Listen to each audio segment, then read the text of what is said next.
एकीकडे सगळ्यात दुःखी असणारा देश कसा बनला जगातील सगळ्यात आनंदी देश.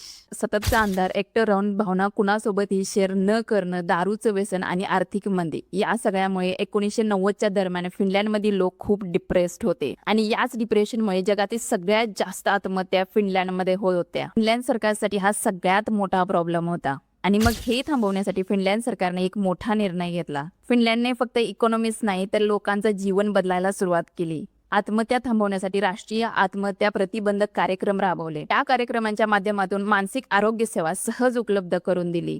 दारूचे दुष्परिणाम लोकांना पटवून दिले. एज्युकेशन सिस्टम बदलली. पुस्तकी ज्ञान, परीक्षा आणि मार्क्सपेक्षा लर्निंग, खेळ, शारीरिक हालचाली आणि इक्वॅलिटीवर जास्तीत जास्त भर दिला, ज्यामुळे शिक्षण एक स्पर्धा न बनता फन आणि एक्सपेरिमेंटल लर्निंग बनलं. करप्शन खूप कमी केलं, ज्यामुळे लोकांचा गव्हर्नमेंटवरचा विश्वास वाढत गेला. इतकंच नाही तर सगळ्यांना फ्री हेल्थ केअर आणि एज्युकेशन प्रोव्हाइड केलं, ज्यामुळे फ्युचरची भीती कमी झाली. यासोबतच वर्किंग लाईफ बॅलन्स करण्यासाठी वर्किंग आवर्स कमी केले, ज्यामुळे जास्तीत जास्त वेळ लोक कुटुंबासोबत घालवू शकतील.